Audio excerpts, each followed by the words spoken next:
मध्ये जिल्हाधिकारी म्हणून काम करत असताना नगरसेवक या पदापासून आपली कारकीर्द सुरू केली आणि गोरगरिबांच्या मदतीला धावून जाणारा, पक्षविरहित काम करणारा, सामान्य माणसाला मदत करणारा, गेले कित्येक दिवस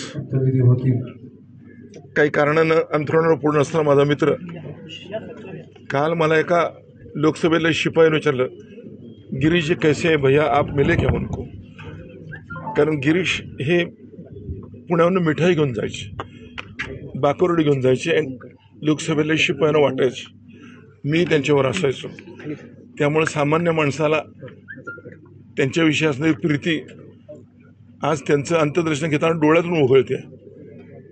या माझ्या मित्राला आपण सगळेजण भावपणे श्रद्धेने वाहूया. अनंतात विलीन होत असताना त्यांच्या आठवणींचा उमाळा येणं स्वाभाविक आहे.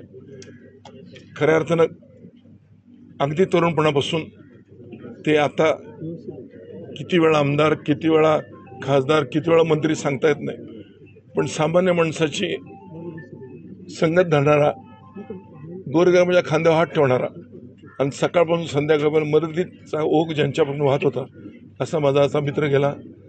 मुळा मोठे काठी अनंतात विलीन होणाऱ्या माझ्या मित्राला मनापासून भावांजली वाहतो. सामान्य माणसाचं काही काम असलं आणि गिरीशचा फोन आला की अंकुश मेयर होते. नंतर गिरीश आमच्याबरोबर असायचे. कसब्यातलं कुठलंही काम असो किंवा नवा विस्तार होणारं कोथरूडचं काम असो, त्यांनी सांगायचं ना, मी ऐकायचं. तर त्या कामामध्ये कधी अपप्रभाव नसायचा.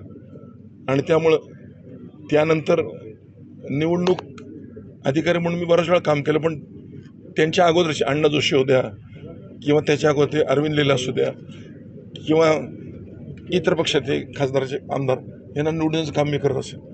पण त्यांना निवडणुकीला कधी माझ्या सही झाली नाही त्या सर्टिफिकेटवर. पण सामान्य माणसाचा आधार, आणि त्यामुळं नुसतं कळलं मगाशी आणि आम्ही सगळ्यांनी जे मिळेल ते विमानानं पळालो, कारण त्यांचं अंत्यदर्शन व्हावं हीच आमची इच्छा होती.